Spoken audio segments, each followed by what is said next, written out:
जरा सोचिए, क्या हो अगर हमारे घर की दीवारें, हमारी सड़कें और पुल सिर्फ ढांचे ना रहें बल्कि खुद बिजली पैदा करें और उसे स्टोर भी कर लें। आज हम एक ऐसी ही कमाल की टेक्नोलॉजी को समझने वाले हैं जिसमें हमारे आसपास की दुनिया को हमेशा के लिए बदल देने की ताकत है। बस एक पल के लिए सवाल पर गौर कीजिए, कैसा हो अगर हमारा घर अपनी जरूरत की सारी बिजली खुद अपनी ही नींव में स्टोर कर ले। सुनने में किसी साइंस फिक्शन फिल्म जैसा लगता है ना, पर ये अब कोई दूर का सपना नहीं बल्कि एक ऐसी हकीकत है जो शायद बहुत जल्द मुमकिन हो सकती है। और ये कमाल का आइडिया आया है MIT के रिसर्चर्स की तरफ से। एक ऐसा क्रांतिकारी आइडिया जो एनर्जी स्टोरेज के हमारे तरीके को पूरी तरह से बदल सकता है। देखिए, उनका मकसद बड़ा सीधा है। जिन चीजों से हम अपनी दुनिया बनाते हैं, क्यों ना उन्हीं चीजों से उसे पावर भी दी जाए। मतलब जरा सोचिए कि हमारा घर ही एक बहुत बड़ी बैटरी बन गया है जो दिन भर सोलर पैनल से मिलने वाली एनर्जी को सोखता रहता है और फिर पूरी रात हमें रोशन रखता है। बिजली कटौती की तो कोई चिंता ही नहीं रहेगी। और सिर्फ घर ही क्यों, ये एक और मजेदार संभावना की तरफ इशारा करता है। इससे इलेक्ट्रिक गाड़ियों की जो सबसे बड़ी टेंशन होती है ना, रेंज एंजाइटी, मतलब बैटरी खत्म होने का डर, वो शायद अतीत की बात हो जाएगी। हमारी कार सड़क पर चलते चलते ही चार्ज होती रहेगी। लेकिन इन सभी कमाल की संभावनाओं को हकीकत में बदलने से पहले हमें एक बहुत बड़ी चुनौती से पार पाना होगा, और वो चुनौती है एनर्जी को स्टोर करने की। देखिए, सोलर और विंड एनर्जी तो बहुत बढ़िया है, पर एक दिक्कत है, सूरज हमेशा नहीं चमकता और हवा भी हमेशा नहीं चलती। तो जब ये सोर्स भरपूर बिजली बना रहे हों, तब उस एक्स्ट्रा एनर्जी का क्या करें? उसे आगे इस्तेमाल के लिए जमा कैसे किया जाए? यही आज की सबसे बड़ी पहेली है। अभी के जो हमारी बैटरीज हैं वो ज्यादातर लिथियम पर निर्भर करती हैं, जो काफी महंगा है और मिलता भी कम है। पूरी दुनिया की एनर्जी की जरूरतें पूरी करने के लिए हमें एक बेहतर उपाय की सख्त जरूरत है।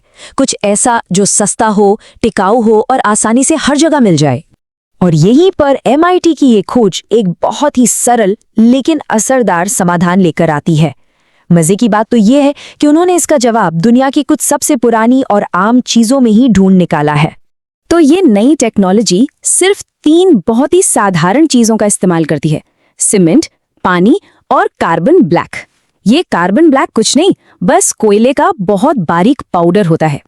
कमाल की बात यह है कि ये तीनों ही चीजें सदियों से इस्तेमाल हो रही हैं और दुनिया भर में बहुत आसानी से मिल जाती हैं।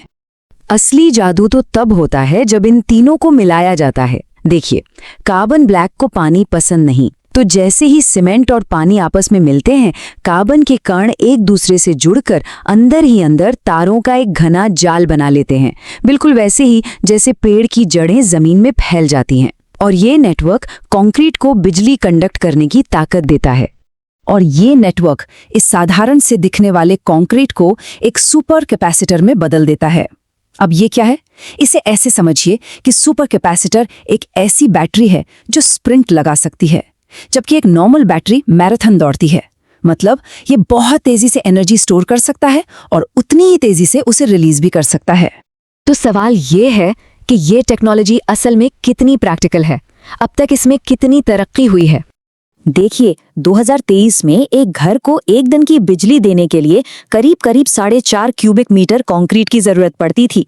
ये एक अच्छी शुरुआत थी, पर एक छोटे से घर के लिए बहुत ज्यादा कंक्रीट था। लेकिन सिर्फ 1 साल के अंदर एनर्जी स्टोर करने की इसकी क्षमता 10 गुना बढ़ गई है। जी हाँ, 10 गुना। अब उतनी ही एनर्जी सिर्फ 5 क्यूबिक मीटर कंक्रीट में स्टोर हो सकती है। ये लगभग घर के बेसमेंट की एक छोटी सी दीवार जितना है। ये एक बहुत बहुत बड़ा सुधार है। और हाँ, ये सिर्फ कोई थ्योरी नहीं है, ये एक असली काम करता हुआ प्रोटोटाइप है। इसे बाकायदा बनाकर टेस्ट किया जा चुका है और ये प्रोटोटाइप साबित करता है कि ये टेक्नोलॉजी सिर्फ कागज पर नहीं बल्कि असल में काम करती है। हाँ, ये बात भी सही है कि इस टेक्नोलॉजी को बड़े पैमाने पर अपनाने से पहले कुछ चुनौतियों से पार पाना अभी बाकी है। इसमें सबसे बड़ी चुनौती है सही बैलेंस बनाने की। देखिए, जितना ज्यादा कार्बन ब्लैक मिलाएंगे, कंक्रीट उतनी ही ज्यादा एनर्जी स्टोर करेगा, लेकिन उसकी अपनी स्ट्रक्चरल मजबूती थोड़ी कम हो जाएगी। तो रिसर्चर्स को वो स्वीट स्पॉट ढूंढना होगा, एक ऐसा मिक्सचर जो एनर्जी स्टोरेज और मजबूती दोनों में बेस्ट हो। और फिर एक सवाल आता है इसकी लाइफ का। आखिर एक घर की नींव जो एक बैटरी भी है, उसे तो दशकों तक मजबूत रहना ही होगा। तो इसकी ड्यूरेबिलिटी कितनी होगी, ये पता लगाना आगे की रिसर्च का एक बहुत जरूरी हिस्सा होगा। लेकिन इन चुनौतियों के बावजूद इस टेक्नोलॉजी में हमारे शहर बनाने के तरीके में क्रांति लाने की जबरदस्त क्षमता है। ये सिर्फ एनर्जी की प्रॉब्लम को ही नहीं, बल्कि हमारे सोचने के तरीके को भी बदल सकती है। जैसा कि MIT के एड मिलर मैसे खुद कहते हैं, प्राचीन रोम के लोगों ने कंक्रीट बनाने में बहुत तरक्की की थी और आज हम इस मल्टी फंक्शनल कंक्रीट के साथ एक नई आर्किटेक्चरल क्रांति की दहलीज पर खड़े हो सकते हैं। जरा सोचकर देखिए, कुदरती आफतों के बाद ऐसे शेल्टर जो अपनी बिजली खुद बनाएं, ऐसी पवन चक्कियां जो अपनी एक्स्ट्रा एनर्जी अपनी ही नींव में स्टोर कर लें, या फिर ऐसे पुल जो अपनी हेल्थ की निगरानी खुद कर सकें और किसी भी दरार की जानकारी पहले ही दे दें। ये संभावनाएं सच में बहुत कमाल की हैं। ये टेक्नोलॉजी हमें एक ऐसा भविष्य बनाने का मौका देती है जो सिर्फ टिकाऊ ही नहीं, बल्कि सच में इंटेलिजेंट भी हो। एक ऐसा भविष्य जहां हमारे शहर सिर्फ बेजान ढांचे ना हो, बल्कि एक जिंदा और एनर्जेटिक सिस्टम की तरह काम करें। और ये हमें इस बड़े सवाल पर लाकर खड़ा करता है, क्या हमारा भविष्य कंक्रीट से बनेगा और चलेगा भी?